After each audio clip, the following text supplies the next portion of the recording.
कितनी तीव्र गति से जो है पानी धारा प्रवाह में बह रहा है।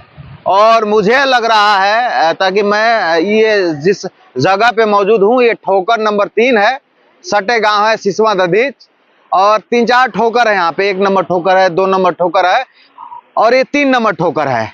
इस ठोकर को सबसे मजबूत माना जाता है। बाढ़ का मौसम आ गया है, पिछले 48 घंटे लगातार बारिश हुआ, उसके बाद अब की स्थिति है कि बारिश रुक गया है। लेकिन आप पानी का प्रवाह देखिए, और वह जो आप पेड़ देख रहे हैं, पीपल का पेड़, वहां पे एक हनुमान जी का मंदिर है। वो मंदिर जो है अब विलीन हो गया है, यानी कि जो है डूब गया है। पानी की गति देखिए, ये बाढ़ है और किसी किसी के लिए बहार भी है। कुछ लोग जो है लकड़ी जो है इकट्ठा कर रहे हैं। किसी को कुछ अच्छा लकड़ी मिल जाता है तो किसी को जो है जलाने के काम आता है। जब हम यहाँ पे आए हैं तो ये चाची मिल गई हैं। चाची कह रहे हैं कि बाप रे, इतना पानी तो हम जिंदगी में देख लेना ही बानी। हाँ, तो चाची बताइए, यही जन्म है आपके? कितना उम्र हो गई? अब चाहे जना उम्र होके बा हमारे यही जगह जन्म इतना है। पानी कहीं देख ले बड़ू? कबो नहीं देख ले रही पहली बार? पहले बार देखा था। 50 साल से ज्यादा आपकी उम्र होगी? हो गई यानी 50 साल में पहली बार इतना पानी देखा गया है। हिना जन्म यही जाके है। अच्छा, इहो नहीं देखा ले बना ठीक बात है। इन्होंने बतिया बतिया तो बड़ा डर लगत हुई राती में? डर नहीं लगी, एन्ना रतिया कहीं नदिया दो दिया ले बुझाला जग गंगा दो ही जाई। अच्छा, पानी के आवाज से आदमी डर जाते हैं क्योंकि रात में सब कुछ शांत हो जाता है। नहीं लगाता है। अच्छा, रात में ही नहीं लगता? नहीं, एक नदी के गोगी अइले से इतना आवाज रतिया के और डर लगाता है। डर लगाता है ना? अच्छा, तो कितना दूर है आपका घर यहाँ से? हाँ, ये सही दरिया मतलब आधा 1 किलोमीटर? हाँ, ये तो रात में सुतलू है?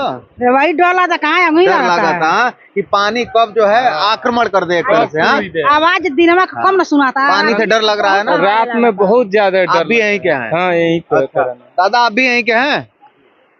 क्या स्थिति है? इतना पानी कभी देखे थे? नहीं, इतना पानी कभी नहीं। 50 साल से ऊपर उम्र हो गई होगी आपकी, लेकिन इतना पानी कभी नहीं देखे होंगे। हाँ, इधर देखिए, इधर देख के बात कीजिए।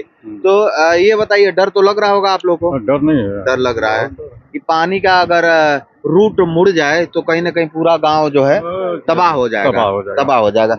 मैं आप सबको बता दूं, गंडक बैराज से जो है बड़ी मात्रा में जो है पानी छोड़ा गया था, और जो भैसा लोटन का जो पुल है उसके सभी जो है चैप्टर को खोल दिया गया। और आप यहाँ देखिए, आप यहाँ देखेंगे तो समझेंगे। खैर, ये बड़ा खतरा वाला जोन है, मुझे नहीं जाना चाहिए, लेकिन ये लोग हैं तो देख के थोड़ा सा विश्वास हो रहा है, इसलिए मैं जा रहा हूँ। लगभग 3,65,000 क्यूसेक पानी छोड़ा गया था। खास करके सटे जिला महाराजगंज की बात करूं तो एक गांव आता है सौगी बरवा। सौगी बरवा में भी जो है सूचना दे दिया गया है कि तमाम लोग जो है अपने जान माल को देखते हुए जो है सही स्थान पर पहुंच जाएं। और इस प्रकार से यह बाढ़ किसी के लिए बाहर भी है। देखिए किस तरह जो है लकड़ी पकड़ा जा रहा है।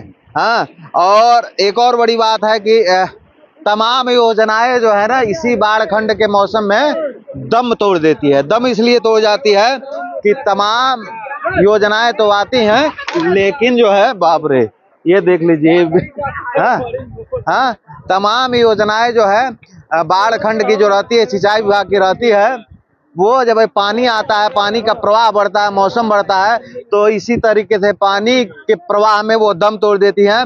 और फिर अगले साल बाढ़ आता है, फिर जो है तमाम योजनाएं आती हैं, सरकार का बजट आता है, बजट पास होता है, कहीं गांव डूबने लगते हैं, नेताजी लोग आते हैं, पूरी सब्जी बांटते हैं, फोटो खिंचवाते हैं, ये सिलसिला चलता रहता है, लेकिन बाढ़ का कोई उचित सलूशन नहीं निकल पाता है।